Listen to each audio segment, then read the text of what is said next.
کبھی کبھی زندگی ایسی کہانی لکھ دیتی ہے کہ جسے سن کر دل ماننے سے انکار کر دیتا ہے، لیکن یہ کہانی آج آپ کے سامنے ایک معجزے کی صورت میں پیش کرنے والے ہیں کہ جب ایک ماں کا امتحان کا جو صبر کا امتحان تھا وہ ختم ہو چکا تھا، ایک خاندان کا یقین کا جو امتحان تھا وہ بھی ختم ہو چکا تھا، اور شاید انسانیت کے حوصلے کا بھی کہ وہ اپنے بیٹے کو کھو چکے تھے اور اس کا جنازہ بھی پڑھ چکے تھے، قبر پر مٹی ڈال چکے تھے اور دل کو یہ سمجھا چکے تھے کہ اب وہ کبھی واپس نہیں لوٹ سکے گا۔ گھر میں خاموشی تھی، ہر کمرہ اس کی یاد سے بھرا ہوا تھا اور آنکھیں ہر روز اسی کی کمی پر نم ہو جاتی تھی، مگر پھر قسمت نے ایسا موڑ لیا کہ جس نے سب کچھ بدل دیا۔ ناظرین، خیبر پختونخوا کے ضلع مردان کے علاقے رستم میں ملبے کے نیچے سے ایک کمزور سی صدا بلند ہوتی ہے کہ میں زندہ ہوں، مجھے نکالو۔ یہ الفاظ صرف آواز نہیں تھے، یہ ایک لوٹتی ہوئی زندگی تھی، ایک معجزہ تھا، ایک ایسا لمحہ کہ جس نے موت کے فیصلے کو بھی جھٹلا دیا۔ اور ملبہ ہٹا تو سامنے سے وہی شخص جسے سب کھو چکے تھے، جس کا جنازہ پڑھ چکے تھے، تدفین کر چکے تھے، اہل خانہ رو چکے تھے۔ عبدالوہاب زندہ سانس لیتا ہوا، مگر ایک ایسی کہانی کے ساتھ جو ہر سننے والے کے دل کو ہلا کر رکھ دے۔ ناظرین، یہ کوئی فلمی کہانی کا اسکرپٹ نہیں، مگر یہ حقیقت ہے، ایک ایسا واقعہ کہ جس نے صرف ایک خاندان کو ہلا کر رکھ دیا بلکہ پورے علاقے کو حیرت میں ڈال دیا۔ سوچئے کہ آپ اپنے پیارے کو دفنا کر آ جائیں، اس کے لیے دعائیں کر چکے ہوں اور آنسو بہا چکے ہوں، اور پھر اچانک خبر آئے کہ وہ زندہ ہے۔ یقین کرنا مشکل ہو جاتا ہے، مگر خیبر پختونخوا کے ضلع مردان میں یہی کچھ ہوا۔ 31 مارچ کا دن تھا، ایک عام سا دن۔ رستم کے علاقے میں مزدور روز کی طرح ماربل کی کان میں کام کر رہے تھے۔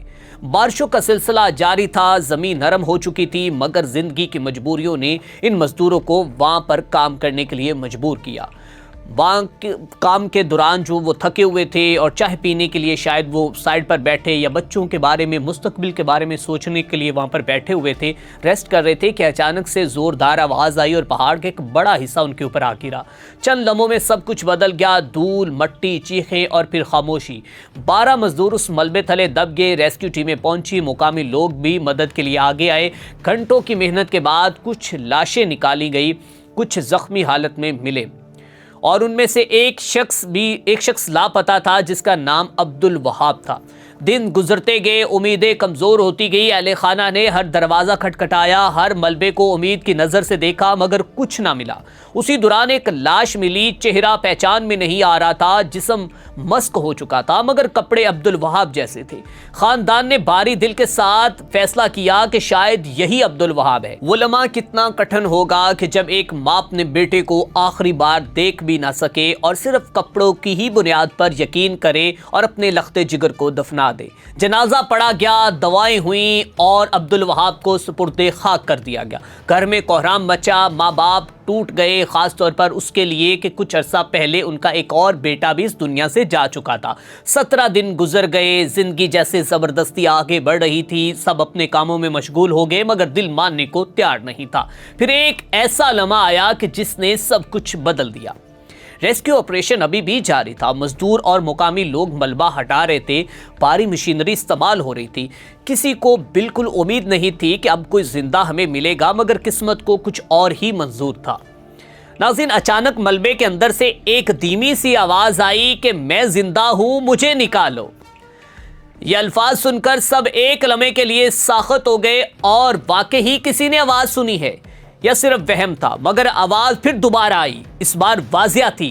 اب مشینیں روک دی گئی، سب لوگ اپنے ہاتھوں سے ملبہ ہٹانے لگے، ہر کوئی بے چینی سے اس آواز کے پیچھے جا رہا تھا۔ چند لمحوں بعد مٹی اور پتھروں کے درمیان سے ایک انسان نکالا گیا، کمزور، زخمی، مگر زندہ۔ وہ کوئی اور نہیں بلکہ عبدالوہاب تھا۔ یہ منظر دیکھ کر ہر آنکھ نم ہو گئی، کچھ لوگ خوشی سے رو رہے تھے، کچھ حیرت میں تھے اور کچھ یقین ہی نہیں کر رہے تھے۔ یہ وہی شخص ہے کہ جس کا چند دن قبل نماز جنازہ پڑھا جا چکا ہے، تدفین ہو چکی ہے۔ ادھر گھر میں جب فون گیا تو عبدالوہاب کے بھائی نے روتے ہوئے بتایا کہ وہ زندہ ہے، تو اچانک عجیب کیفیت پیدا ہو گئی۔ خوشی بھی تھی، صدمہ بھی تھا، اور ایک سوال بھی کہ پھر جس کو دفنایا گیا ہے وہ کون تھا؟ یہ سوال اب انتظامیہ کے سامنے ہے کہ وہ کون شخص تھا۔ ریسکیو 1122 اور ضلعی انتظامیہ نے تحقیقات شروع کر دی اور ڈی این اے ٹیسٹ کے ذریعے اس لاش کی شناخت کی جائے۔